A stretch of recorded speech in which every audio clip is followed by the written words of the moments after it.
Hello everyone, I'm Rama Vaidya from third year E&TC, and as a part of the ESMP assignment, I studied a research paper on geoinformatics. So I'll be presenting my topic to you today. Let me share my screen.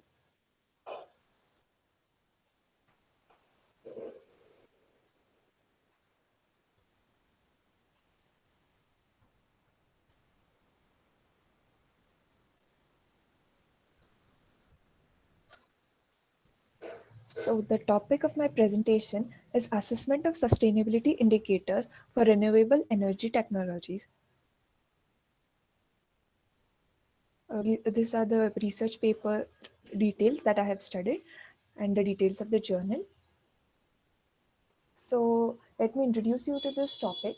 Basically, the authors in this paper have studied various sustainable or renewable energy resources, which are mainly four, which are solar or photovoltaic, wind energy, hydropower, electricity generation, and geothermal.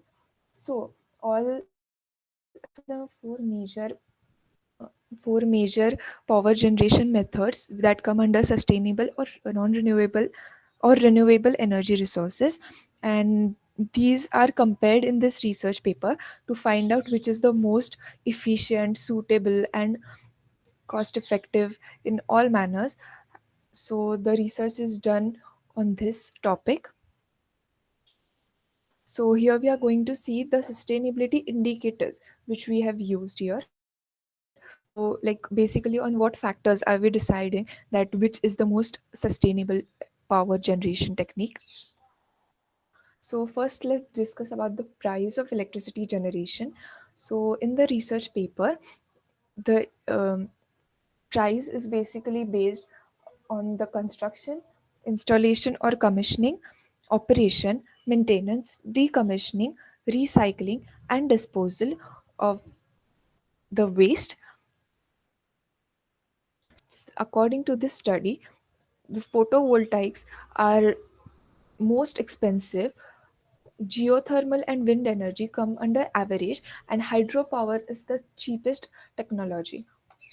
So this is the cost of electricity generation per kilowatt hour chart, and you can see how the prices vary. And the hydro here is the least, starts from the least. The second factor is greenhouse gas emission. So as we know that the power generation, any kind of power generation emits carbon dioxide, which is actually harmful for the environment. So the power least carbon dioxide emission implies the power plant is more sustainable or more eco-friendly. So the greenhouse gas emission is basically calculated in terms of grams of carbon dioxide equivalent, which is CO2 minus E. So we can see the chart here and how the carbon dioxide emissions vary during electricity generation in various power plants. So according to this study, wind energy forms the lowest carbon footprint, and which is around 25 gram per kilowatt hour. Hydro and power voltaic or solar are average, which are both less than around 100 grams per kilowatt hour, and geothermal is slightly higher than that, which is 170 grams per kilowatt hour. So the third factor is availability and technological limitations. So basically, the availability generally is abundant since we are using the natural resources which are renewable, but there are certain limitations for all of this as well.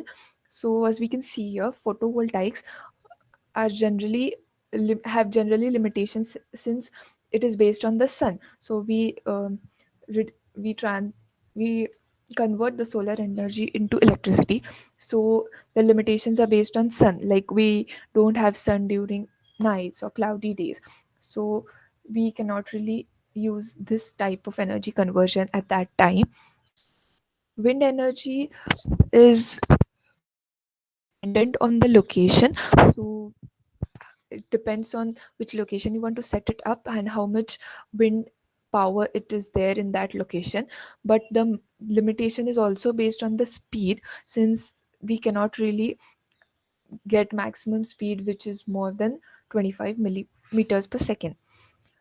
Hydropower is obviously reliable on the water resources, but it is the highest availability and reliable and flexible, sustainable source of all of these, since water is largely available in general terms.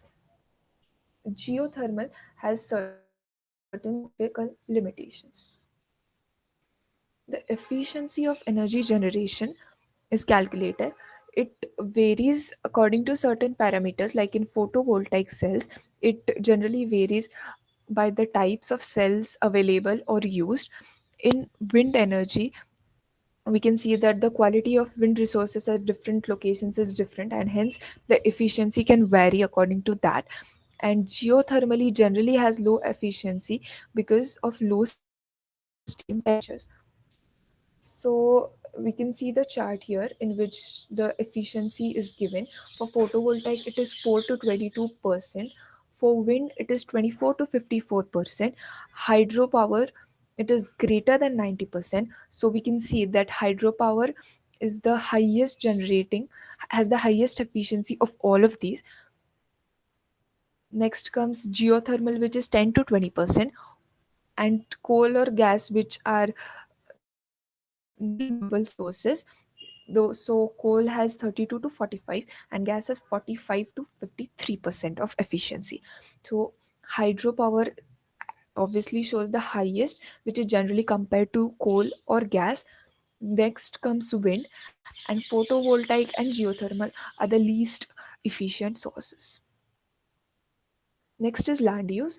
So, land use is how much land gets occupied due to the setup of these power sources, since it occupies a major area and has to be taken into consideration as well.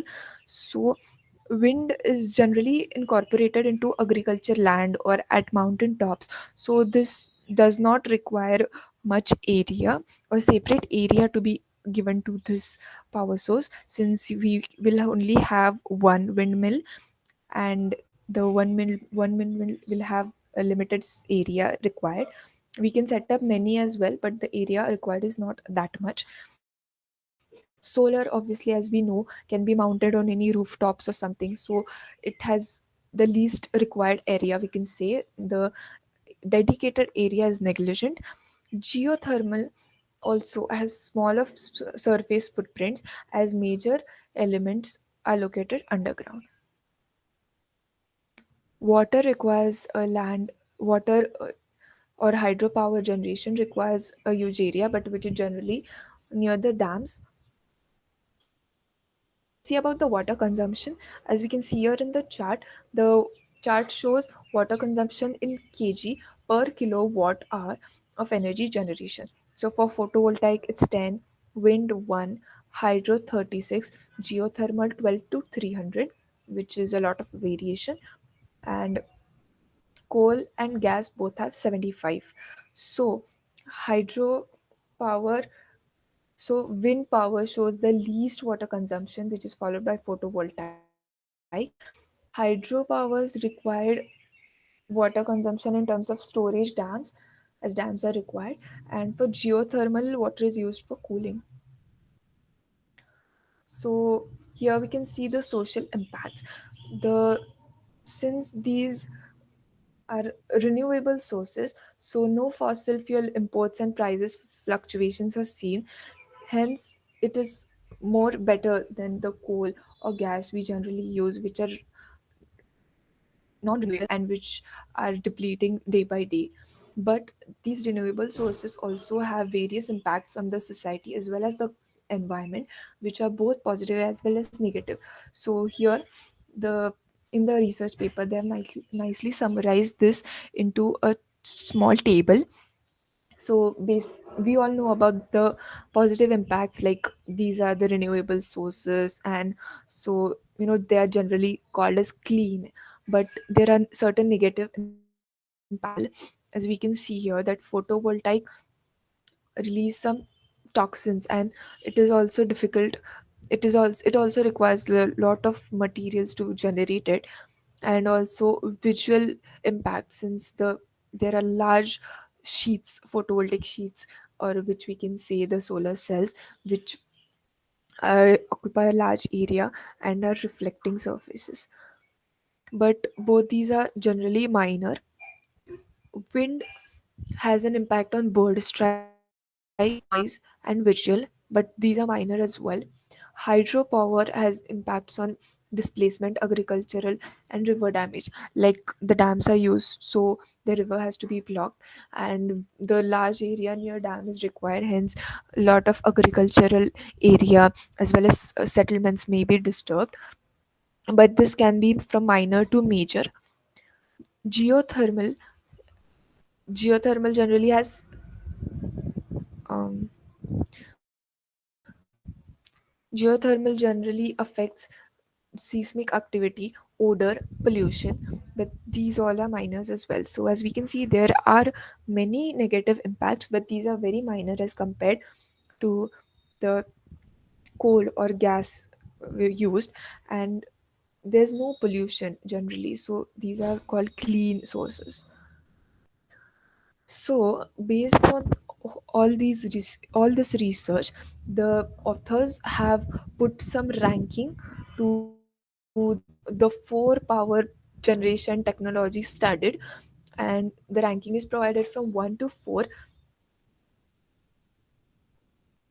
giving points to each, and 1 implies it is more efficient or more sustainable, and 4 implies it is least. So we have seen all these factors or all these indicators, but come let's have it in a short summary.